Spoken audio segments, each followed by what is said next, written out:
The Aztecs were an unknown group of people who came into the Valley of Mexico during the 12th and 13th centuries.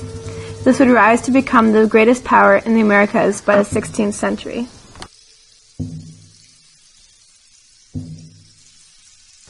Since the Aztecs did not keep a written record, it is unknown for sure what area they came from. However, the Aztecs Codex Tierra de la Purganación has it said that they came from an island called the Aztlan. They believed in Huitzilopochtli, their war god, who was their protector and would search for a promised land. Led by their chief Tenoch, the Aztecs settled into the Valley of Mexico. Because they were hated and rejected from surrounding cultures of the valley, they were forced to move from one location to another. A legend has it that the war god told Tenoch to lead his people to Lake Texcoco. This is where they built their city, Tenochtitlan, city of Tenoch. Since the city was built on swampland, they took the precaution to use wooden stakes to provide secure foundations for their buildings.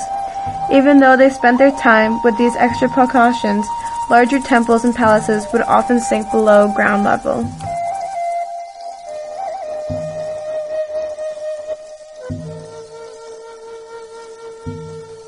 As said by Peter Spry Leverton, the Aztecs believed that the gods needed blood and the hearts of human victims to nourish them in the struggles with the forces of darkness. Without it, the sun would not rise. The afterlife of a person depended on how they died. Some would join the battle against the darkness, some would be eventually reincarnated, and some would be disembodied spirits roaming the earth. However, most would have to make a long journey through the 9 levels of the underworld. When the empire expanded around 1428, it conquered more and more cities. Warriors were very important to the Aztec civilization. While believing in war, they attacked and conquered many tribes all over Mexico. They would take their enemies and sacrifice them to the sun god or turn them into slaves. It is said that 84,000 prisoners were sacrificed at the temples in 4 days.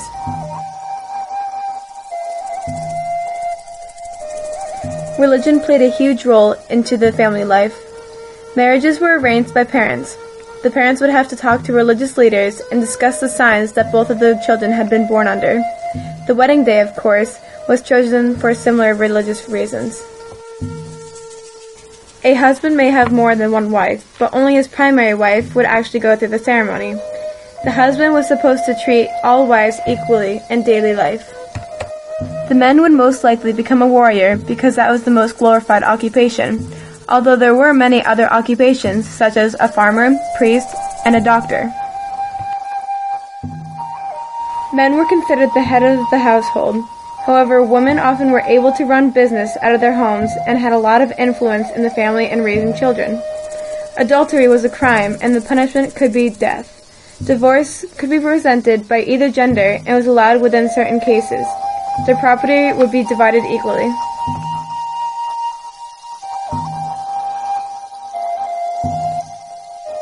The Aztec government was based on a tribute system. As long as the city-states paid their tribute, the Aztecs would not interfere. This is why the Aztec economy flourished with trade, such as clothing, food, firewood, and jewelry. The money was in form of cacao beans and pieces of cotton cloth.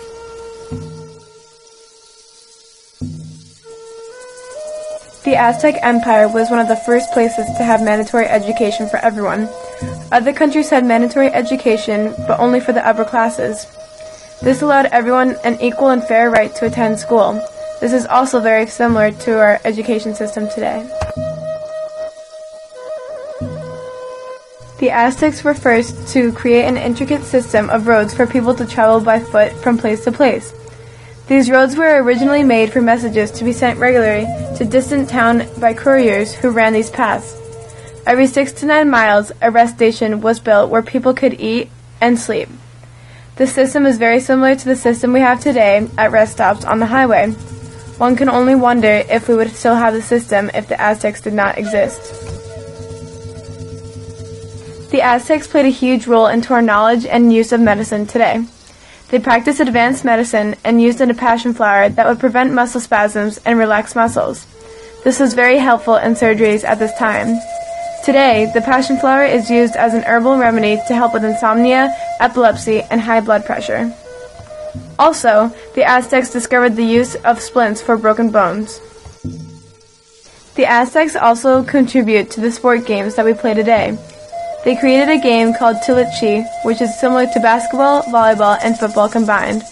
Players would have to hit a heavy ball into a hoop made of stone that was 30 feet in the air without using their hands. It is believed that those three sports have derived from the original Aztec game. If Tilichi was not created by the Aztecs, it is possible that basketball, volleyball, and football would not exist. The Aztecs also contribute to the food that we can consume today. They were the first people known to create chocolate through cacao beans, which was their currency at the time. People in the upper classes would create spicy hot chocolate beverages during celebratory occasions. It was actually a mix of cacao beans, corn flour, water, and chilies. They were known as the first people to introduce popcorn and green tomatoes to the world. In addition to popcorn and tomatoes, the Aztecs also invented chewing gum. They took thick, milky liquid from sapodilla trees and hardened it into gum. Without these inventions, it is unknown if we would have these snacks today.